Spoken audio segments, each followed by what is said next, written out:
Manni marii dhimmoota Islaamummaa magaalaa Adaamaa ayyaana Iidal Faxirii waggaa 1447ffaa boru kabajamuu sababeeffachuun ergaa baga geessanii dabarse. Durataa mana marii dhimmoota Islaamummaa magaalaa Adaamaa Sheekh Mahmud Hussein hawaasa muslimaa addunyaa gubbaa jiruuf baga ayyaana Iidal Faxirii bara 1447ffaan isin ga'een hawwii gaarii qaban ibsanii ummanni muslimaa hojii gaarii Ramadaana keessatti agarsiisaa ture Ramadaanaan alattis itti fufsiisuun nagaa fi misoomaaf dursa akka kennu dhaamsa dabarsan. kabajamtoota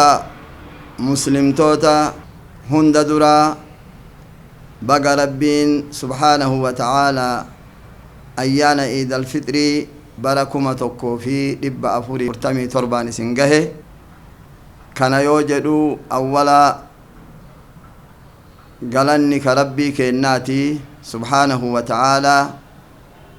nagahaan soomnee waliin faxarree صلاة تراويها سلانة تحجد سلانة ربي كينا سبحانه وتعالى أكا إسام ملت عبادة تين لافتوسا أكا إسام ملت تسيوهن قدين عبادة هل كانت أبتشودان قرآن قرأودان تراويها صلاةودان ربي نعمة أكنا نوكني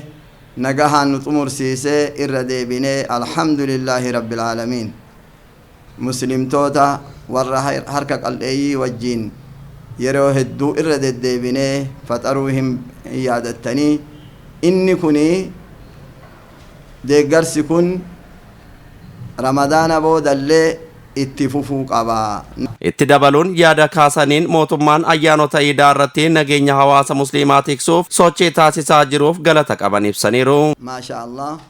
iida keenna akka bareedaatti dabarsine akka bareedaan dabarsuun kun ka tahuu dandahe ba'ada rabbiiti mootummaan keenna nu wajjiin dhaabbatee kallattii adda addaa kaayee ifxaarri kararratti akka godhamu gadi buusee kallattii san warri bulchiinsaa sadarkaan jiranitti irraa ka'ee haga aanaatitti mootummaa amma biyya bulchaa jiru kabajamoo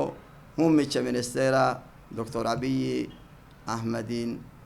hoogganamu. itti aanaa mana marii dhimmoota Islaamummaa magaalaa Adaamaa Sheekh Hussein Ahmad Abbaadaalee Gamasaaniin ji'a barakaa ji'a Ramadaanaa yoo gaggeessinu gammannee akka dabarsinu miira tokkummaa jaalalaa fi obbolummaan ta'uu qaban dubbataniiru. Hawaasa muslimaaf ayyaanni Iidal Faxirii ayyaana jaalatamaa ta'uu kaasuun hawaasni muslimaa iddoo kabaja ayyaanichaattis ta'ee sochii keenya kamuu keessatti naamusa nurraa eeggamu haa calanqisiisnuun dhaaman. ዓላማው እዛ ማምጣት ሁለቱን ረከዓ ብቻ መስገድ እንዳልሆነና እስላም ልክ በቀን 5 ጊዜ በመስጂድ ውስጥ እንደሚሰበሰብ በሳምንት በጁምዓ እንደሚሰበሰብ በአመት ደግሞ እንዲሁ በአንድ አካባቢ ያሉ በአንድ ከተማ ያሉ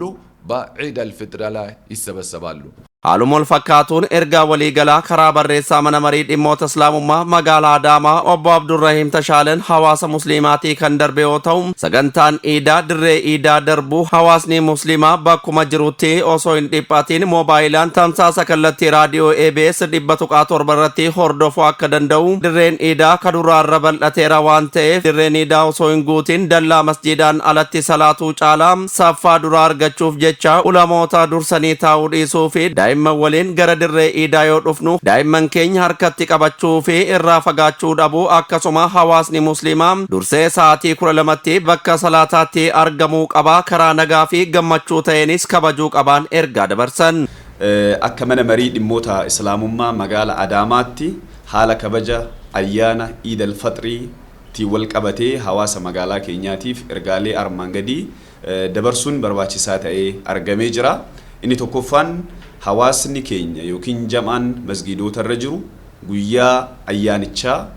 iddoo baramaa ta'e masgiida Umar yookiin dirree iidaatti sa'aatii 12 kaasee hanga sa'aatii 1tti dursee akka iddoo qabatu ergaa dabarsinaa.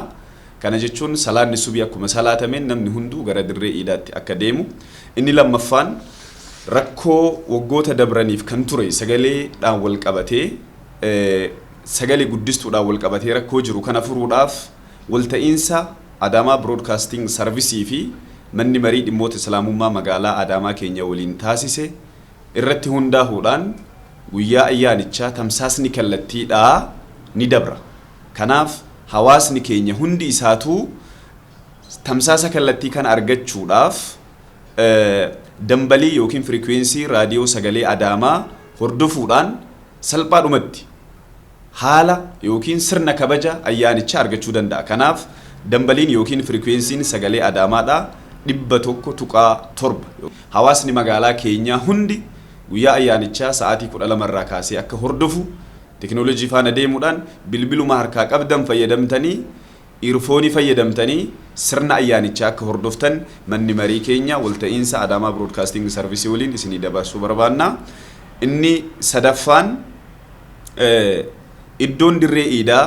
kun asiin dura namoota dhuunfaatiin kaareen hamma ta'e qabamee ture waan ta'eef walta'iinsa magaalaa keenyaa faana dalagaan guddaan dalagamee manneen irraa ka'anii qulqullaa'anii jira waan ta'eef namoonni dursitanii dhuftan iddoon sun osoo hin guutamin karaa irra koobilistoonii irra manneen dhuunfaa gidduutti iddoo akka hin qaban dursitanii akka seentanii iddoo bal'aa qulqullaa'ee jiru kanatti saffaa yookiin tartiiba keessan akka qabattan akka mana mariititti ergaa dabarsuu barbaanna.